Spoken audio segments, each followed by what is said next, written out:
Oh, hey, we're getting unwhelmed. Good morning and Morning. welcome.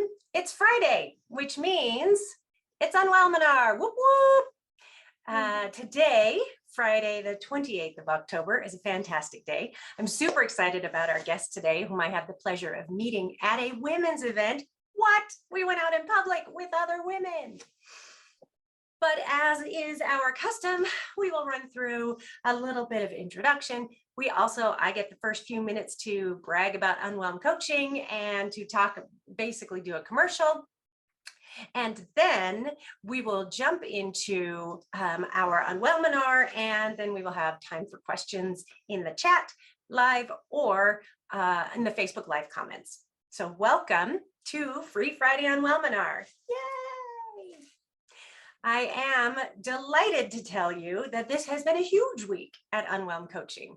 On Tuesday this week, we had our official grand opening. And you might be saying to yourself, geez, Kate, I've been coming to these Unwhelminars for months, and you've been talking about this business for God knows how long.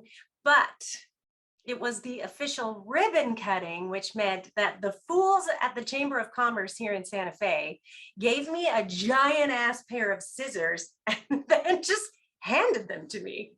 So that was a hoot. We got to cut the ribbon with the giant scissors. And then there was this fabulous cake donated by our local Sam's Club. The regional manager here is a big supporter of the Santa Fe Chamber of Commerce. So after they gave me giant scissors and no one got hurt, then they handed me a knife and said, would you like to cut the cake? It felt very wedding-ish. And there were a lot of suggestions, like maybe we needed to freeze part of it and open it a year later, which just sounds like a dry ass cake to me, but it was loads of fun. The Santa Fe Chamber of Commerce has been a huge supporter of Unwhelmed Coaching, so we are very grateful. So that happened, and we got to attend the Albuquerque Business First Fall Women's Summit. I'm sure that I'm getting some words in the wrong order, but we got to listen to a couple of speakers, one of whom was Jen, whose last name I can't remember, but that's because I collect Jens, the deputy secretary, the secretary for the New Mexico Department of Tourism. She had a really fascinating story, and we were reminded that sometimes tragedy, when it changes our entire life's trajectory, is really an opening of a door that we didn't even know was there.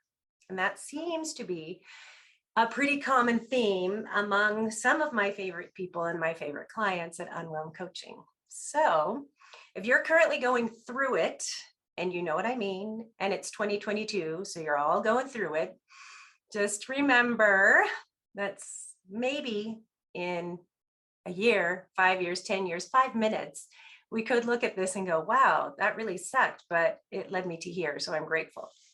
So yay. Here are a couple more exciting than not, things that are happening at Unwhelmed Coaching. Yesterday, y'all, let me just jump into a moment of vulnerability here and say it out loud. Yesterday, I hired the designer for my book cover. What? Yeah, she's going to have some designs to me in a couple of weeks, which means you all get first peek at the cover, and then you all get a chance to buy the book. Whew, that means I probably should finish it. Whatever. I'm kidding. It's done. It just needs to be all polished and pretty. So the book, Unwhelm the Book, is coming at you in November. We are also, speaking of polishing, we are putting those last smooth finishes on our paid membership. And it took me a long time to name this. We had a lot of suggestions that were really good. My current favorite suggestion was labia majora and labia minora for the paid and free accounts. But we thought maybe that would be a little difficult to understand if you were not familiar with gynecological terms. So we have decided on coach yourself or get coached. The comma bitch is just sort of unspoken, but it's there. So in November, you will have access to coach yourself and get coached, We are really excited. We're going to launch our book club. We are going to have our accountability buddies. You'll get a free hour of one-on-one coaching and a group coaching session. There are a gajillion other things happening, but that's what I have time for today. I'm watching the clock. I have used up 5 minutes of time to brag about Unwhelm and to encourage you to go see things and buy things and do things with us. So the next piece of our Unwhelminar, as usual, is our grounding exercise. Today, I would like to invite you to a loving kindness meditation or a metta meditation. Now, the way that I use this meditation is I try to use it daily, and it can be used in a number of ways. All you have to do is Google loving kindness or metta, M-E-T-T-A, meditation, and you will find any number of variations. So before you at me for not having the words right or for doing it wrong, just bear in mind, if you are focusing an intention on loving kindness toward yourself and or anyone else, you are not doing it wrong, all right? So today, I would like you, if it's possible, to be seated and have your feet on the floor or connected with the earth somehow. If you're joining us for a rebroadcast or if you're listening to the podcast, as always, if you are driving or doing something that needs your attention, don't close your eyes, just take a minute. Safety first, y'all. So with that, when you are comfortable, you may close your eyes or invite you to place your gaze softly somewhere in your environment and just come into this space and CTFT for a minute. So with a big breath in through your nose, I'm going to have you inhale slowly like you're sipping through a straw, and we'll hold it at the top when we are full of air, and then we'll exhale together. So straightening your shoulders. Make sure your booty is centered and comfortable, feet on the floor, eyes closed, and we'll breathe in and hold and sigh out. And again, in and hold and sigh. With your eyes still closed and your breathing returning to normal, just roll your neck back and forth, stretch your shoulders a bit. Just feel that center grounding. Place your dominant hand on your heart center or on your heart. I will say a line in the meditation, and I invite you to repeat it aloud or to yourself. With an inhale, and on the exhale, may I be free from all forms of danger. Inhale. May my mind be happy and at peace. Inhale. May my body be strong and resilient. Inhale. May I be able to care for myself with ease.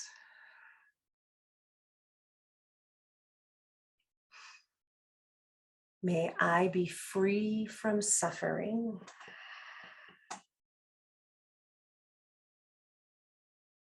As your breathing continues at an even pace, know that you can direct this loving kindness to yourself at any moment by simply centering your breath and repeating that mantra to yourself.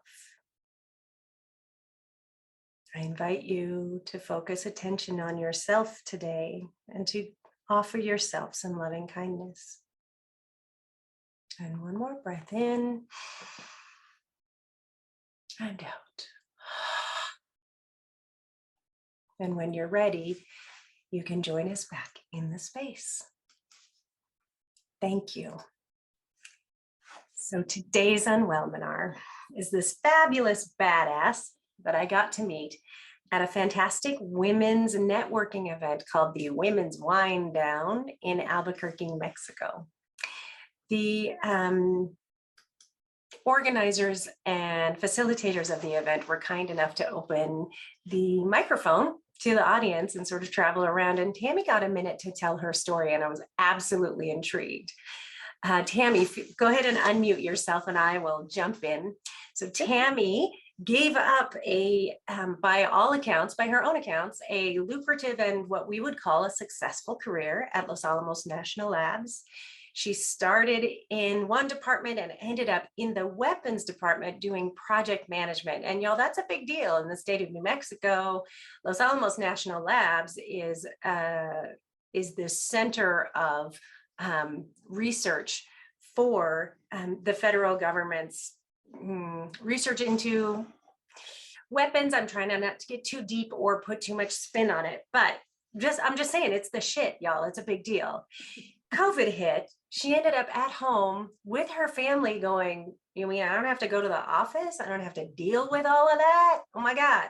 So she decided to change up her life in a radical way. She said, I want to own my own business, but I don't want to start one. So I'm just going to buy one.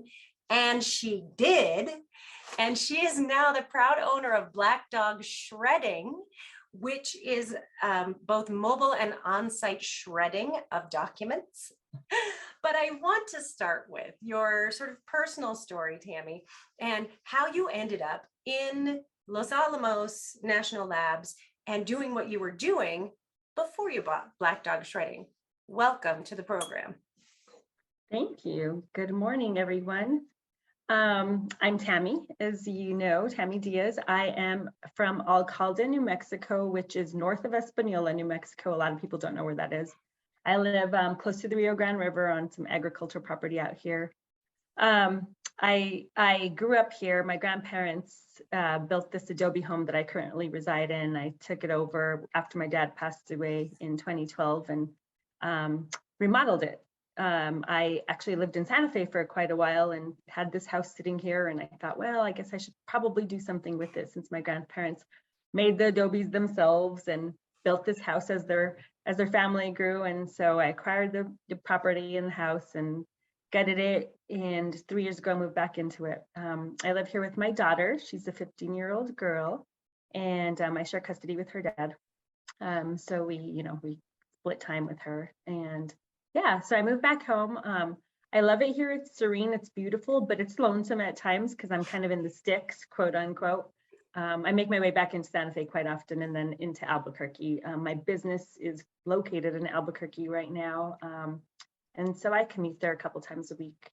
But yeah, so I grew up here. I helped take care of my grandparents as they aged, and I went to the community college in Espanola. That's how I started off my education.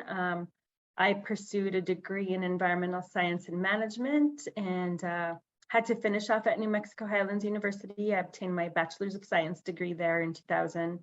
Went on to graduate school at UNLV, that's University of Nevada, Las Vegas, and I got a master's degree in geosciences. And I lived there for a good 4.5 years, I guess, and then missed New Mexico, missed the culture here. Once I defended my thesis, I packed a U-Haul. I didn't have a career. I moved back home, moved back in with my grandma. My grandpa had since passed away, and applied for a job with the New Mexico Environment Department, the Hazardous Waste Bureau specifically. And I worked there for a good 5 years. And then I got recruited to go support the Environmental Protection and Compliance Division at Los Alamos. So I took that job, and it was perfect timing. It was a time when I was getting divorced. And so, as you all probably know, the state doesn't pay well.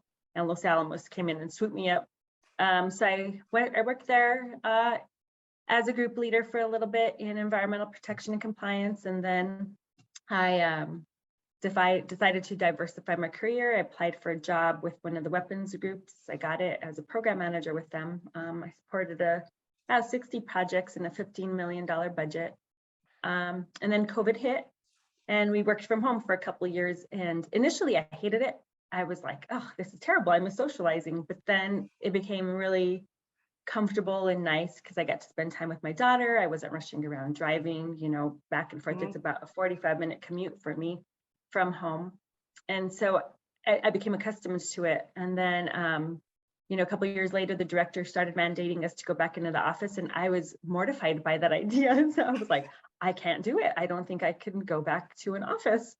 And so in the interim, I took a few days off from work during the summer, and I participated in a Tony Robbins event. It was an Unleash the Power Within.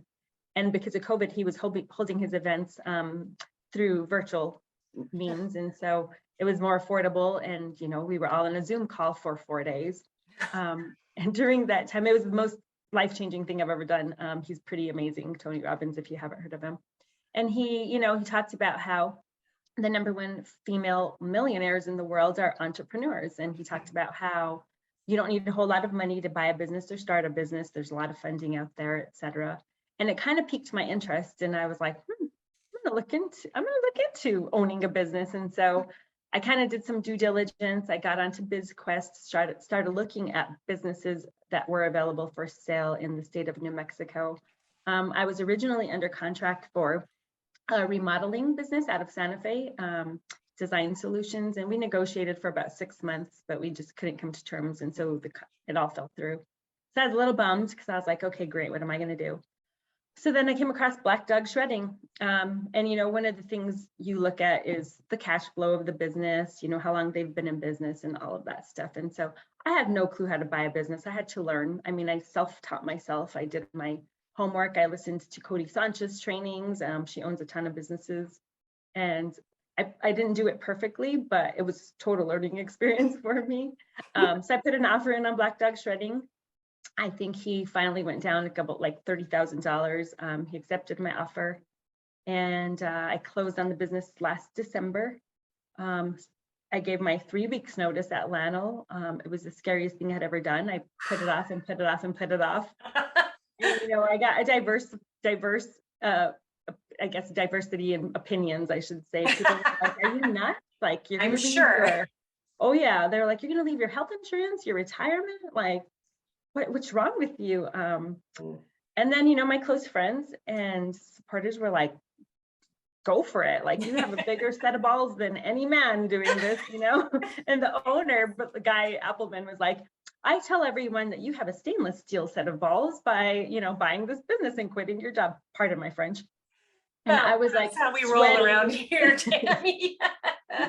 Yeah. So then I was like, oh my gosh, what am I doing? But I meditate a lot, and I grounded myself, and it just felt right for me. Working at Los Alamos, I appreciated the salary there, but it wasn't where my passion is. My passion was to protect the environment. My passion was to help the community. And so I did this job for a long time, and I was never happy. And then they started, with pandemic kind of impacted in the way they instituted the vaccination mandates and whatnot. I was really put off by it. And I just felt like I wasn't in control of my destiny anymore, or my own life. And I was like, I can't do this. Like, I couldn't in my heart. I was just like, I can't do this. So I like I said, I bought Black Dog Shredding. We closed. Guy stayed on board with me for a couple months and kind of trained me. I met the employees. He had 4 employees. They're all men in their middle age, and they're awesome. They stayed on board, and they're like my biggest advocates actually in my success. And I appreciate them. I mean, I learned so much from them. I'm still learning from them. But they're like, we won't let you fail. We don't want you to fail. And this is what we'll do, and we'll keep you afloat, and we'll do our job. And they're great. So anyways, I started full-time January 13th after I quit my job at Los Alamos. And, initially my daughter was like, why did you get into shredding, Mom? And I was like, well, I'm pretty sure that question came up at the event as well. They were like, why shredding? I know. And, I look back and ask myself that, but, when I bought the business, I knew that I wouldn't have to participate so much in the operational part of things, because my employees do that. It's important that I know how to operate things. And again, I'm still learning. But I was like, well, okay, I just have to learn how to do the business side of things and keep things afloat, make sure I don't fail in my business. And so initially I was like, well, I'm not into shredding, but I wanted to own my own business, and this was a great business. Yeah. But as I've been involved with it, in December, it'll be a year, I've met amazing people like in New Mexico. I mean, we get customers from Taos, northern New Mexico. I have a lot of people here from Alcalde where I'm at that have heard about me. They're like, well, I'm going to go shred in Albuquerque. So they make the trek. And it's just such a peaceful opportunity that we provide to our customers, like whether it be recurring businesses, you know, we're always afraid of identity theft. Like that's everywhere, right? It's on the internet, on your snail mail, everywhere. Everybody, I mean, a lot of people are afraid of identity theft, rightfully so. I mean, it occurs all the time.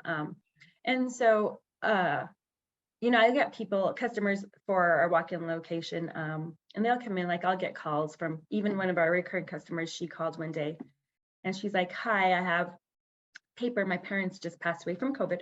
And she's like, and I have all this paper from their house. And she's like, can I drop it by to shred? And I said, absolutely. And because you work for a business that we shred for all the time, you get a discount. And she's like, okay. And she's like, I'm going to be an emotional mess when I'm there, just to give you a heads up. And, you know, I was like, it kind of changed me because I thought, oh, that's sad. And I lost my dad in 2012. So you know, it was a touching moment for me. And she walked in and I gave her a huge hug and she just cried in my arms. And she was like, thank you for letting me do this. And it was just, I don't know, I was able to do that. And I loved that. Like, I was like, I get to relate to people and I get to help people to feel better, however that is, even if it's through paper shredding. But she watched her material get shredded and she wept, and it was like closure for her, you know, from her parents' death. And that happens more frequently than not. And so I think it's nice that we're able to provide that service for people. They get to walk in, watch the material get destroyed. That's super important to people. It's not like you go dump it in a bin and then you know where it goes. My employees are the best. All of the reviews I get are for the employees. Wow. They love customers, and that's a big part of our business, is the customer service. That's phenomenal. Yeah. That is just fantastic, Tammy. Your story stuck with me after the event, in that you talked about the way that people view shredding, that you think of it as just transactional, but it means so much more. For a business owner who is trying to secure their documents and protect their customers' identities, that's their safety. That allows them to promise to their customers that they are keeping information safe. To, I don't know, a woman who's been going through a divorce, I can tell you, as a once or twice divorced woman myself, that shredding things would be incredibly cathartic and probably, especially in New Mexico, safer than fire. And to someone who is grieving, this sort of very symbolic last step is really, really important. One of the things we talk about at Unwhelmed Coaching a lot is the difference in leadership styles that are a lot of the times really fundamental between men and women. So I think about if a man owned a shredding company and got a phone call and said, I'm bringing in documents from my parents' estate and it's emotional. I just don't think that it gets the same kind of reaction. And so first of all, I want to commend you for leading from the heart and for really seeking that emotional connection and that sense of community. I want to ask you how, I want to just step back to the reactions when you quit, because as you were talking about the way that people responded to you, I was really thinking, if a man left his job to open a business and bought the business himself and was going to own it and run it, would people have the balls to say to him, are you crazy? So I'm just wondering, what was the sort of proportion of people who were like, right on, go you, and people who were like, what are you thinking? You have a daughter, or any of the other things that people felt absolutely free to say to you because you are a woman? I probably got the most support from males. But in my role at Los Alamos, I was in a man's world for sure. I worked with engineers and physicists, and that's a man's world at Los Alamos, unfortunately, a lot of managers. And I had to portray myself as this dominant masculine woman at all times. And I think I was kind of sick of being in my masculine energy, which I always was. So they knew, they had respect for me because of that. So they were like, you know, I sent out an email to notify all my customers that I supported, and I'm like, my last day is this day. And I probably got more support from men, and they weren't shocked though. They were like, I could totally see you running a business and operating it and succeeding. And I was like, what? It was the women that were more like, holy cow, like, you're going to leave this money, you're going to leave this job, like, you have a child, you have a house, like, what are you going to do? And I was like, you know, it's like anything else. It's just a job. You succeed, whether if it's your due diligence, right? It's up to you. I'm a determined person. And I was like, I won't fail because I won't let myself fail. Right. And that's like what my mindset was. I don't know where I obtained that. I didn't grow up with very strong parents. As a matter of fact, my father was a heroin addict all of my life. And my mother, you know, she raised 3 kids and struggled and, you know, had 3 jobs. So she really wasn't present. So I don't know where I learned to have tenacity in life, but I did. And I think part of it is like, I'm kind of tired of, especially in my culture in northern New Mexico, you know, the women are supposed to stay home and men are supposed to work. And I'm total opposite of that. Hence, I'm single because men can't handle me. Because I'm like, well, I'll take care of myself. I'll remodel my own house. I'll do everything by myself. Tammy's single. Yeah. And she will only be looking at suitable, really fantastic people with whom to share her time. I'm just saying, we're not a dating program, but people know people. But so as a result of me quitting, so many other women were like, I'm going to do this. And so I had an impression, and that made me feel so honored because they were like, that's courageous. And I want to do that. Yeah. So I know a couple of women that actually left Los Alamos and also pursued buying a business. And so I think that's important. And you know, you mentioned the wind down, and I see it more frequently than not, especially as a business owner, because I'm involved in different organizations. Right. And so many women are taking charge of their lives, like, and I love it. Like, they're so empowered, and they're like, you know, I can do anything. I have that capability, and I have the freedom to do anything I want to do. And we're all taking charge. And I think men are like, wait, what's happening in the world? Who's changed? Yeah. You know, Tammy, that's you bring up some really good points. One of the things I hear a lot from women in the work that I do is that they are just so tired of business as usual. And if anybody's been here for more than 5 minutes, they know I preach the feminist business model, which is different than the masculine business model. And in that masculine business model, which is male dominated, and of course, environmental science and engineering, those are male dominated fields. And the characteristics that are valued are very individualistic. It's very competitive. There's not there isn't a lot of collaboration and cooperation, and there's a lot less trust. And the women who have moved from that masculine model to either their own business or working with women in a different model, to a person have said, I was so tired of just having my balls out all the time, right? Just so tired of having to act like a man to get ahead. And so one of the things that we really love is this kind of story where you can take your immense experience, your education, your skills and expertise, and do whatever the hell you want with them, and do it the way that you want without having to disguise your true self. Absolutely. Yep.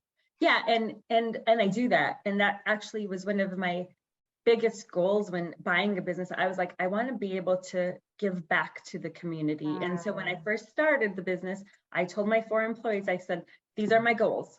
And they were like, whatever you want to do, you're the boss. And so they support me. You know, we did a huge charity event for Cuidando los Niños in April, for the month of April. That was shortly after I started. And, you know, I helped kids and my employees, to my surprise, because, you know, they're men, they were very emotional about it and super supportive and proud. They were so proud, you know, because they were like, wow, we brought all these socks and underwear for kids. And we had boxes and boxes that people brought in. They did, you know, they advertised, because we do advertising by phone usually, because people call for appointments, and that's when we mention our events. And so just kind of seeing that perspective of my employees, like, we just have this connection. And again, they're 4 men, but they're so emotionally involved in their job as well. And it's paper shredding, but they love it. And, you know, we're doing a military supporting a deployed military for the month of October. And so they were like, yeah, you got to give back if you want, if that's what you want to do, we will do whatever you want, to support this. And I'm the true believer that, it was scary because I'm first time business owner, and people say, if you survive the first year as a business owner, that's a good on you. Good luck, right? Yeah. And I was like, oh God. But, I've always said to myself, I was like, I won't fail. Like I will work super hard to do what I need to do to sustain this business, to keep paying my employees, to keep the business going. And I've actually grown. I've obtained quite a few customers the last couple of weeks too. And so my employees are like, you're doing something right. I guess it must be the social media. Of course, they're like, you're an attractive woman, that does help. I mean, whatever. I'm like, does it really?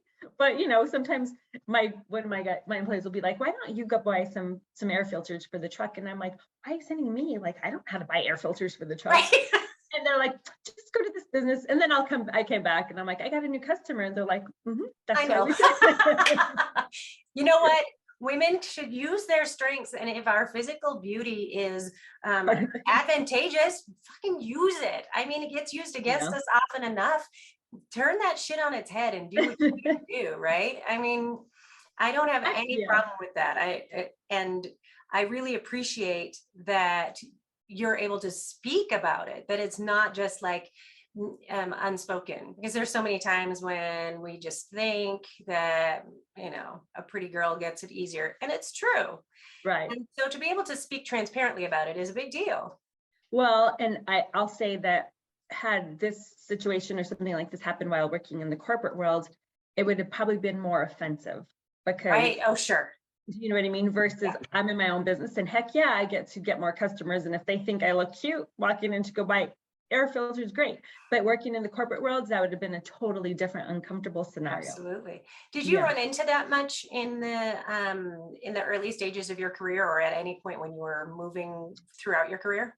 Yeah. I mean, there's some sexual harassment that goes on, and unfortunately, as much as Los Alamos likes to say that they don't have a zero tolerance for that, in order for them to terminate somebody, it takes so much work. So women, I'll even admit this for myself, like, you just kind of take your marching orders and do your job and hope for the best. And you kind of don't have a voice, because if you speak up, you get chastised for that. You get moved to special projects and stuff like that. And that's just, it gets old. Like, it's just like, wait, what am I doing here? And so I don't have to deal with that right now, thankfully. And, I have fun. I think it's really important that you noted that without having any intention of doing so, you set an example and were an inspiration for other women to leave that kind of situation and to bust out of those golden handcuffs, and instead to step into their own power. Yep.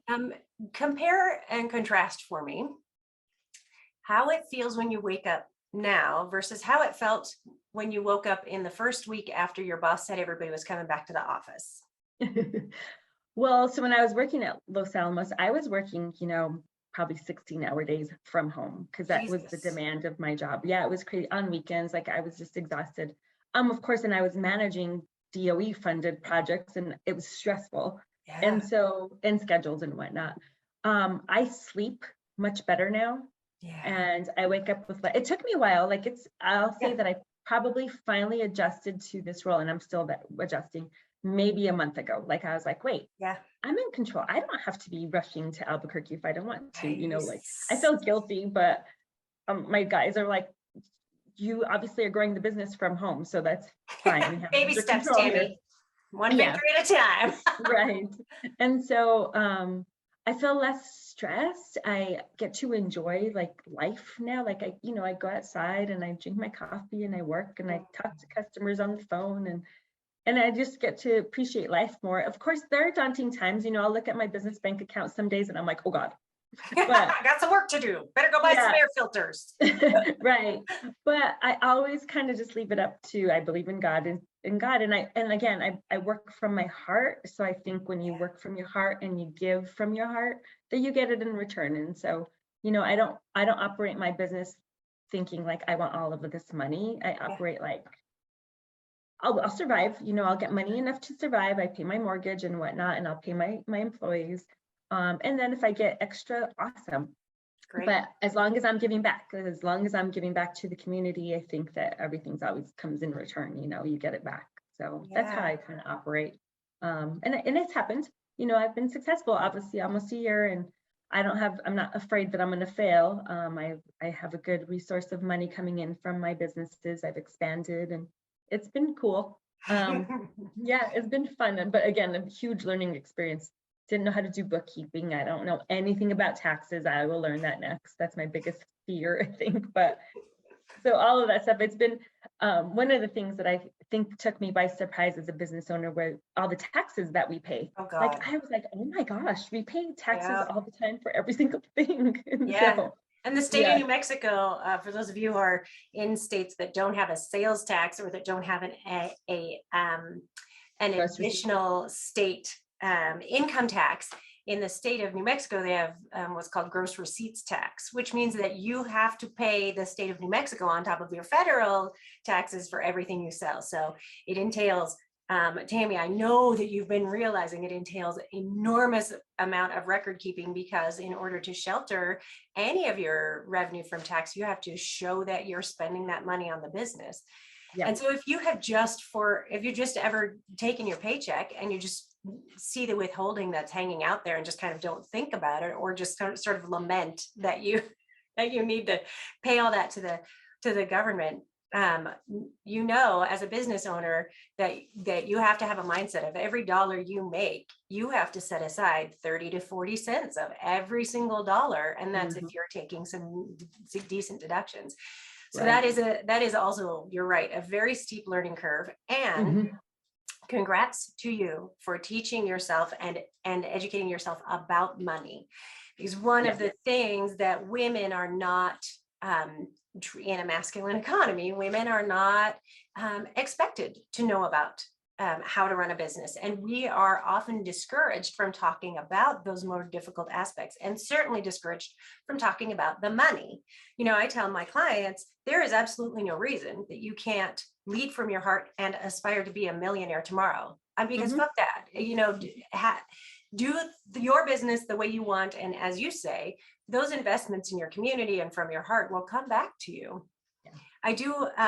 I do also really appreciate that you were talking about the supports that were in place and how you took advantage of those in buying a business. And so I wonder if you took advantage of any of the Small Business Development Center or other state or federal resources that are available to small business owners. I didn't. I actually utilized my retirement through a process called ROBS. I bought part of the business. I paid the previous owner half, and I used my retirement for that. So I wasn't penalized, because there's this little loophole that you can utilize. Reinvestment. Yeah. And it's kind of not the best way to buy a business. I wouldn't advise for it, but I think I was in the place where I was like, I'll get it back later. So I used part of my retirement, and I still have a chunk change in my retirement sitting there, and it's invested elsewhere. And then the seller financed the other portion. So I pay him a monthly payment. And so I think after 4 years, I'll be in a better place, with regard to the money I bring home, because I won't have so many bills, I guess. But sure. Yeah, so I used part of my retirement. I looked into SBA loans, but they were out 90 days before approving, if that. Yeah. And then it's cumbersome. Like, they don't make it easy, even though they have that money there. It's not an easy process to get a loan. And even more so, I learned, like, banks aren't wanting to lend commercial loans anymore. They're making it really challenging. And so I haggled with a couple of banks for a good 3 months for financing. And then I was like, forget it. I'll just utilize my retirement. Do it my damn self. Yeah. That's an interesting perspective, and I appreciate that you're able to speak with us about it. We were at a summit this week, and one of the speakers highlighted the fact that currently it is the hiring market, the job market is crazy town, and employers everywhere are really having difficulty attracting and retaining employees. And so what she told us was, you don't think about your job where you are as a negotiating position for you. But if an employer has you as on their staff, you are automatically in a negotiating position. She said, everybody wants you. So everything's on the table. You want Fridays off? go and ask for them. And I also tell my clients to approach everything with the confidence of a white frat boy on the East Coast. Like, ask for anything and then act surprised if someone says no, right? And so the fact that you felt confident to go and haggle with banks and to try to negotiate a lower interest rate, that's a really important point, that women are often, we are programmed that the answer is the answer. And when we do speak up or haggle or negotiate, it is a sort of changing of the rules, and it takes people aback. But I think you're right. It's mostly men that kind of freak out about it. And the reaction that you got from women is still a function of that masculine economy, where women are trained, we're socialized to behave a certain way, and then we're trained in the working world, in the corporate world, to behave a certain way. And when you bust out of that role, it makes things uncomfortable for everyone else. And I was listening to Brene Brown yesterday, and she said, she said, I had a life-changing conversation where I said, resentment is in the anger family, to an expert. And he was like, nope, resentment is a function of envy. And she said it changed her life. So I think when you were getting those reactions from women, you were also hearing their own fears and their resentment based out of envy, that you were here. They weren't freaked out because you were leaving. They were freaked out because they weren't. Right. No, I totally agree with that. Yeah, it's an insecurity for sure. And it's important. It's unfortunate that that's how we are taught to behave. Yeah. I can't say that I ever felt empowered, actually, even working at Los Alamos, by any of my managers at the time. As a matter of fact, I was a manager for a little while, and I think that's when the poor taste I got in my mouth, when it came from that point. And I was forced to be a manager. I didn't apply for this job. They kind of put me in an acting role, no experience, managed 60 people all by myself, no manager experience. And I was like, but you don't say no, because if you say no, you're done. You screw your career up. And I was like, yes, sir, I will do whatever you say. And I was successful. But when it came time for me to apply for the actual job, I didn't get it. And they gave it to a white man. And I was like, middle finger, I'm out. And that's when I moved to weapons. But in that time when I was a manager, I had to, do performance evaluations for all of my employees. And then I got to select who I thought was deserving of a raise and whatnot. And I put forth all of that effort, but then it went up to my higher manager, who makes the ultimate decision. And he offered a raise to one of my employees that was a male, in the same role as another employee that was a female. And he offered him $1,000 more than the female. I put both of those team leaders in for a raise.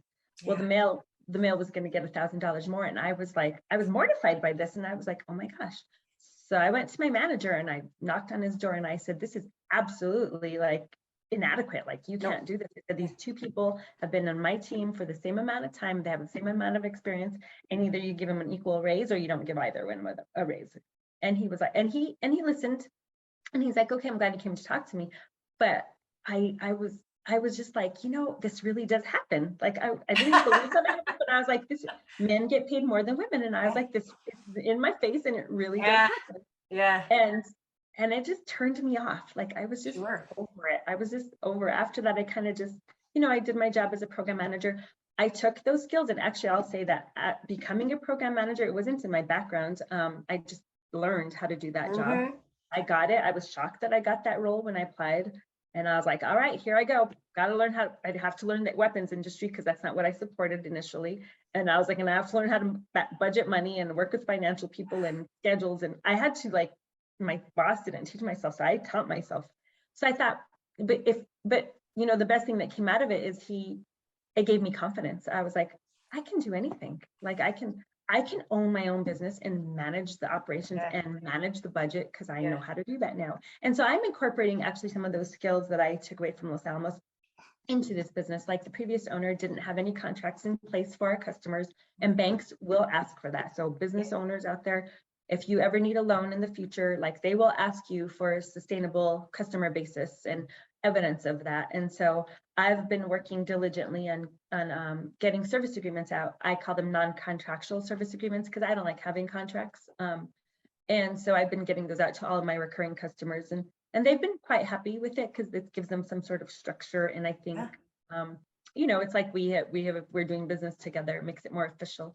But the reason I don't want a contract is because I think it kind of takes away from the customer support. I think when we get complacent in that. And so my employees know that, we still, customers come first, and, accommodating them is the more important thing. And so we do that. But yeah. So I don't know. I've taken a few skills away. I'm very appreciative for my career opportunities. I do have degrees, and I think, well, if worst comes to worst, I could fall back and get a job, hopefully. I don't know. I've had panicky moments though, where I'm like, oh my God, I'm out of the corporate world. And as women know, if you're aging and you're out of the corporate world for a long time, it's hard to get jobs. Yeah. It's hard to get back in. But hopefully by the time, I can retire at some point. But right for now, I'm having fun. It's fun. That's so great. You pointed to having to go and speak to your manager, and that's an example of the way that the corporate world disadvantages women, because it isn't just that you had to go have that conversation. Having that conversation carries a risk. Absolutely. You get labeled as a problem, you get labeled as, people, no matter what the structures in place are, it's human to seek out connection. And so if you have only middle-aged white men who are in management positions, they seek out other middle-aged white men. It's the experience they share. It's what they know. It's also bullshit. But you undoubtedly spent a great deal of time thinking about it, figuring out how to approach it, making sure that you had the documentation and the reasons, the facts, not emotion, facts to back up your claim. You had to take the risk that a person who deserved the raise, the man, would not get it because somebody else wasn't willing to divvy out pay parity. And you had to do all of this, and that is hours and stress and just agonizing decisions. And you had to make all of those decisions, and then you had to take the time to go do that. A man in that position, in that same position within the corporate world, doesn't have to take the time to do all of that. And so what is he doing with that time? Well, he's making networking connections, and he's showing up, and he's proving himself, and he is getting positive responses, right? And so it's another of those unspoken, undocumented, you can't really quantify how much it costs women in the workplace. I want to draw attention to a couple of comments in our chat earlier when you were talking about the way that you responded to your customer whose parents had passed away. One of our folks in chat, Catherine, says, "You have me in tears here. Your commitment to service with love and respect is so needed in this world." Thank you. It is. Thank you. And it is. I that's one of my goals. Yes. Because, and actually, I was just having this conversation with this customer. She's, I think, Russian. She just came in this week, early on Monday. Independent, strong woman, and I could tell right when she drove up. But she's like, "I'll carry these boxes," and I'm like, "No, your job isn't to work here. It's my job." But anyhow, we started talking, and she's like, she asked me about the business, and I said, "Well, I'm the new owner," and she was so impressed and proud, and she just said, I can tell that you have a good heart and that you're leading this business with your heart. And she's like, and I could see it. And she's like, you're very compassionate and you're sweet. And she's like, I enjoy talking to you. You're customer friendly. And she's like, that's going to take you a far way. She's like, you're going to do well. And I said, thank you. I appreciate that. And I'm glad she recognized that, because that's my goal. Like, I just, and again, my employees operate the same way. Thankfully, I have great employees, but they do. That's like, they wear their hearts on their sleeves, and they're sweet and they're friendly and they're compassionate. One of my employees, he's a very big man, tall man, and he cries all the time, like the lady that shredded. We both are crying, we're all crying. He's funny like that. And so, but I was talking to the Russian lady, and I was telling her, people are so angry these days, and you see it in driving, you see it in just lack of compassion, you see it on the streets. Like, it's just sad. People, we lost that somewhere. I mean, I assume during the pandemic we lost those skills. But more and more that now I'm in this business and I get to meet awesome women like you and participate in other events, that compassion's slowly coming back, I think. And I love that I see women that are just kind of empowered, and we're their emotional beings, right? So we're bringing that back into, I think, our communities. I'm around so many strong and amazing and impressionable women, and they're the ones that are like, and I think because we we're always heartfelt like that, and I think we're kind of bringing it back, and it's just kind of in my face now, and I'm like, this is pretty cool. Like, I think there's just this shift in the universe where women are just kind of getting their voice, they're getting their confidence, and they're like, screw you, I'm gonna go do this on my own. We're tired. Yeah, and it's pretty cool. But I think with that and through those women, I think we will bring kindness back into the world. And I think there's some awesome men out there too that Sure. have that capability. I'm not trying to Not bash all men. men, blah, blah, blah. We know. Yeah, but we have the ability to help impact that too. We can change their energy. Absolutely. One of the quickest ways to change to doing business from a feminist economy is to find an ally in the white male world. There's never been an incident in history where a repressed or oppressed class gained power without help from the oppressing class. So, we have to have allies and support from within the traditionally ruling economy, for sure. Catherine also points out, if old white men can run countries, and she used quotes, then women are never too old to run companies. I mean, hell, look at our president. How old is he? He's the same age, almost the same age as my dad, who, I look at those two men and I'm like, how can you be the same species? It's kind of like looking at a Rottweiler and a Chihuahua. But if that's the case, if that's the standard, right, that male leaders hit 70 and they're just hitting their stride, geez, women in their 50s can run any damn thing they want. Oh, for sure. Yeah, agreed. Probably with more structure and organization. That's right. Because we have to. Yeah, men are very egotistical. I say that all the time. They've never resolved anything in meetings. I was like, oh my gosh, we just spent an hour and no one resolved. But I had a female division leader, and I actually emailed her after this, and we had a meeting, and she came in and she was like, okay, she was a little late to the meeting, and we were still kind of brainstorming with men. And she came in and just was like, you'll do this, you do this, that, and that's it. And tomorrow we'll meet again and everything should be done. And it was organized and we all had a task. And I was like, that was the best meeting I've ever been in.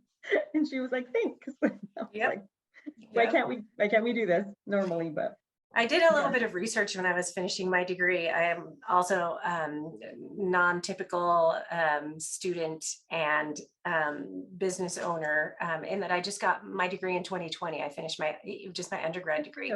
Some of the research I did was around the public health response to the pandemic and how women-led countries were having better health outcomes. Their people were living, their citizens were healing faster, the response was faster. And the research was around why was that the case?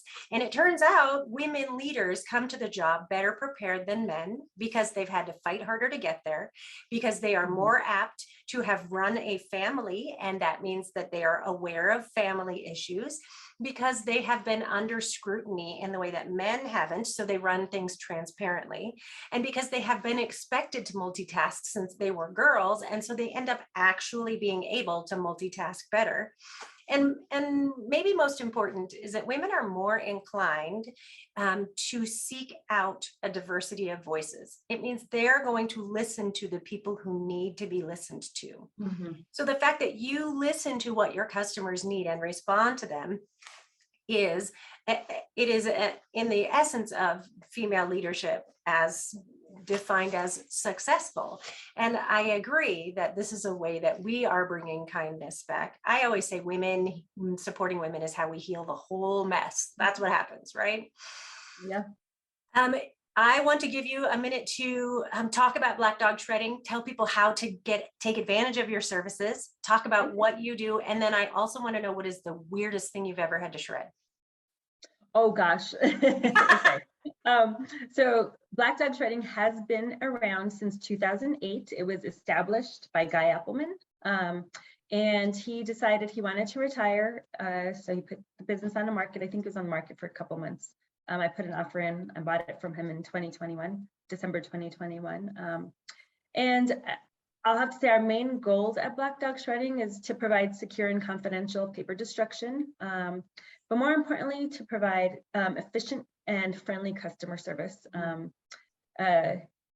I'll have to admit that the input we do get from customers is pretty positive. I think we've had maybe one bad review based on one of our drivers, but they are, they like that we provide fun and customer friendliness and popcorn. We give popcorn out. And so we do provide both on-site mobile shredding. So I have 2 mobile shred trucks, and typically our customers that utilize those services are recurring customers. So lawyers, doctors, CPAs, hospitals, banks, those kind of customers. We will do big purges, small purges, so we can go to storage sheds for people, houses if they need to, and we can shred on site at their location.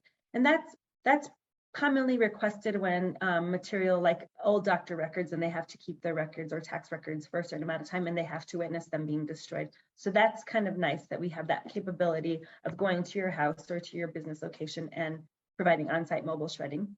I think what sets Black Dog Shredding apart from the other local shredding businesses and nationwide shredding businesses in New Mexico is that we do have a drop-off location. So you can bring your material to us, and you can, we come outside, we unload your vehicle. We don't care how you bring your material to us. If you have to, because paper's heavy, if you put it in a box, it becomes 50 pounds easily. And some people have difficulty, loading that. So when I get like the older demographic, they'll call and they'll say, I can't get it to you. It's so heavy. And I'm like, okay, like I tell you what, how about if you put it in 50 small Walmart plastic bags and we'll just unload it? And they're like, oh, I didn't think about doing that. And, I say, I don't care how you get it to us, just get it to us and we will unload your car and you get to come inside and have a refreshment. So again, you bring your material to us. It's more cost effective if you can bring it to us than us going to your house to shred it. We unload your vehicle, you come inside, you watch it get destroyed, and then we provide you a certificate of destruction when the job is complete. Typically, it takes a couple minutes depending on how much material you have.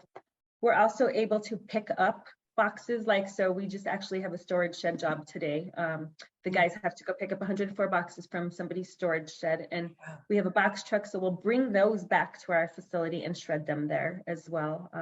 So we're pretty flexible. We do operate by appointment just so that we keep things efficient. And so if you're going to come over and bring some stuff to us, give us a call, let us know what day you're thinking of coming in. We typically can get you in within the day or two and get your material destroyed. And then same for on-site mobile shredding. We can get you on our calendar or our schedule within a couple of days and get to your location. So cool. I just want to hop in here and say that blackdogshredding.com is where you can find Tammy.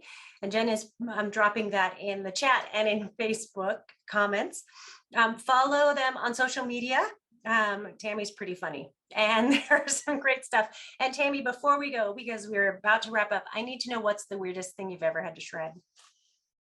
I got a pornographic VHS video that was under my time when I was by myself shredding, and I was like, oh my God, like a little video came in and I was like, oh, but we've gotten bullet cartridges, rocks. I mean, we have a whole box full of stuff. If you ever want to see it, come by. Jackie's happy to show you all of the material we've had come to our facility within the last 5 years. And on that, I do want to mention real quickly that we do offer military and senior discounts. Just mention that. And we do charitable, we provide, support for charities. I like to do that. And we're open from Monday through Thursday, 8 to 5, 8 a.m., 5 p.m. And on Fridays, we're open from 8 a.m. till noon. And we're located at 2800 Vassar Drive, Northeast. That's just off Candelaria. And we have our website is blackdogshredding.com. And I'm on Facebook, Instagram, and TikTok right now. So outstanding. Oh, and LinkedIn. Tammy, this has been so much fun. I am so pleased that you got to come and visit with us today. And I really appreciate it. And everybody, again, Black Dog Shredding. And if you're in New Mexico, if you're in northern New Mexico, it's worth the drive just to go check it out. Again, Tammy Diaz, Black Dog Shredding. Thank you for sharing your experiences and your heart with us today. We really appreciate it.